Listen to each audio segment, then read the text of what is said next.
বিদেশি দোসররা এবং দেশের ভিতরে নতুন করে আবার দোসর জন্ম হয়েছে। সেই দোসররা নির্বাচনকে পিছিয়ে দেওয়ার জন্য বিভিন্নভাবে মিথ্যাচার, বিভিন্নভাবে ষড়যন্ত্র করে সংস্কারের নামে, বিচারের নামে নির্বাচনকে পিছিয়ে দেওয়ার চেষ্টা করছে। বলতে চাই, আজকে 18 জুলাই, গত বছর ঠিক এই দিনে এই 10 নম্বর গোল চক্করে আমাদের ছাত্র জনতা এবং বিএনপির নেতা কর্মীদের সাথে সেই স্বৈরাচারের আজ্ঞাবহ পুলিশের সাথে যে সংঘর্ষ হয়েছিল, সেই সংঘর্ষে আমাদের অনেক ছাত্র জনতাকে শহীদ করেছে ওই স্বৈরাচার শেখ হাসিনার আজ্ঞাবহ বাহিনী, এবং আমাদের সেই নেতা কর্মীদেরকে হত্যা করেছে সেই স্বৈরাচারের পেটুয়া বাহিনী।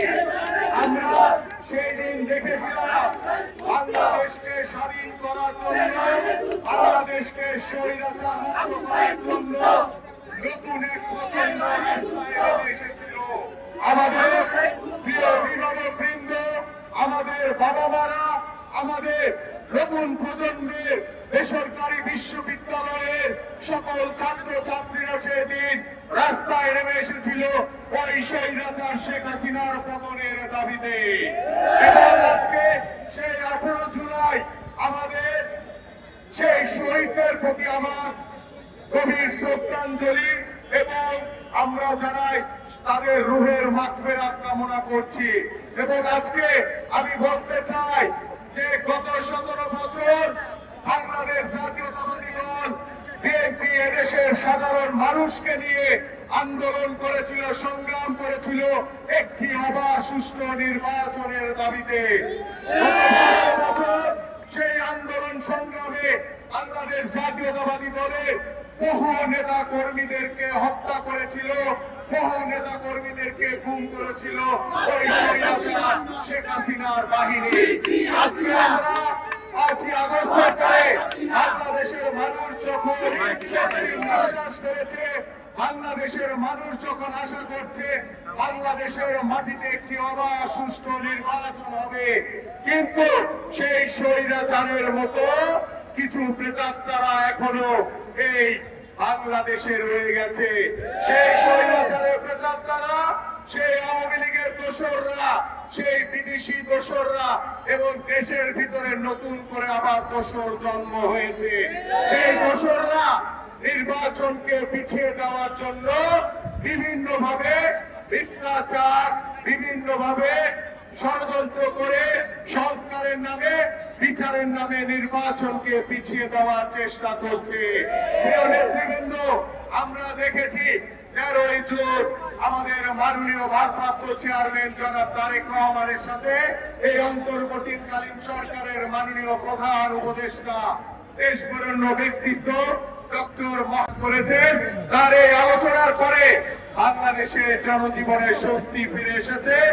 আগামী ফেব্রুয়ারিতে একটি অবাধ সুষ্ঠু নির্বাচনের অপেক্ষায় রয়েছে সারা বাংলাদেশের মানুষ। সেই নির্বাচনকে কেন্দ্র করে নতুন করে নতুন একটি নির্বাচনকে পিছিয়ে দেওয়ার জন্য বিভিন্ন নিজেরা অপকর্ম করে, হত্যাযজ্ঞ চালিয়ে, মিথ্যাচার করে বিএনপির উপরে দোষ চাপিয়ে দেওয়ার অপচেষ্টা করছে। আমরা মুক্তিভাবে বলতে চাই, আমাদের মাননীয় ভারপ্রাপ্ত চেয়ারম্যান জনাব তারেক রহমান বলেছে, যদি আমার দলের লোক কেউ চাঁদাবাজি করে, কেউ দখলদারি করে, কেউ লুটতরাজ করে, কেউ বিশৃঙ্খলা করে, কেউ অন্যায় করে, আমরা কাউকে ছাড় দেব না। তাদের বিচার করা হবে, তাদেরকে আমরা সাংগঠনিক ব্যবস্থা নিব।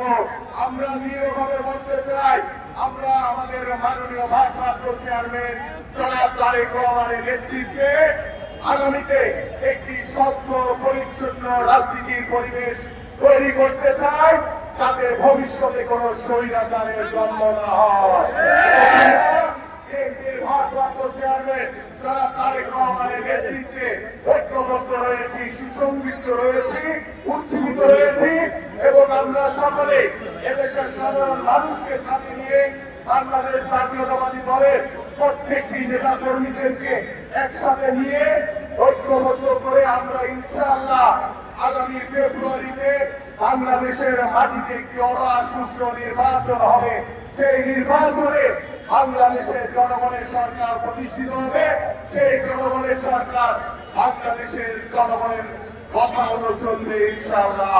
এবং আমরা আশা করি যে সকল রাজনৈতিক দল রয়েছে যারা বিভিন্ন সময় সংস্কার কিংবা বিচারের দাবিতে নির্বাচনকে পিছিয়ে দেওয়ার অপচেষ্টা করছে, আমি আপনাদেরকে আহ্বান করব বাংলাদেশের জনগণের ভাষা বুঝেন।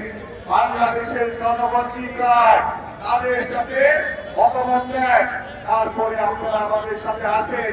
আমরা ঐক্যবদ্ধভাবে বাংলাদেশে একটি অবাধ শান্তিপূর্ণ নির্বাচন চাই।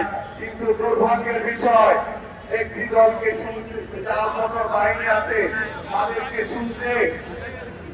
শুনেছি তাদের কাছ থেকে যে তারা নাকি পিআর পদ্ধতিতে নির্বাচন চায়। পিআর পদ্ধতি কাদের দরকার? তারা ওই যোগ্যতা নাই, পদ্ধতিতে নির্বাচন চায়। তারা সংসদে যেতে চায় না।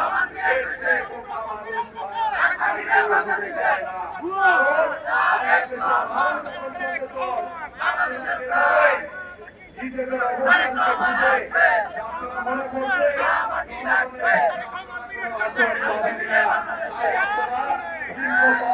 চেষ্টা করছেন, ভিন্ন মতামত দেওয়ার চেষ্টা করছেন। ওই ভিন্ন মতামত দিয়ে বাংলাদেশের জনগণকে আর কোনো বিভ্রান্ত করতে পারবেন না আপনারা। আমরা সকলে বাংলাদেশ জাতীয়তাবাদী দল বিএনপির ভারপ্রাপ্ত চেয়ারম্যান জনাব তারেক রহমানের নেতৃত্বে ঐক্যবদ্ধ রয়েছি। বাংলাদেশের মাটিতে যারাই কোন ষড়যন্ত্র করবে, যারাই কোন বিশৃঙ্খলা তৈরি করবে, আমরা ষড়যন্ত্র সকল মোকাবেলা করে সকলকে পরাভূত করে বাংলাদেশের জনগণের সরকার প্রতিষ্ঠা করব ইনশাআল্লাহ। সকলকে আন্তরিকভাবে ধন্যবাদ জ্ঞাপন করছি।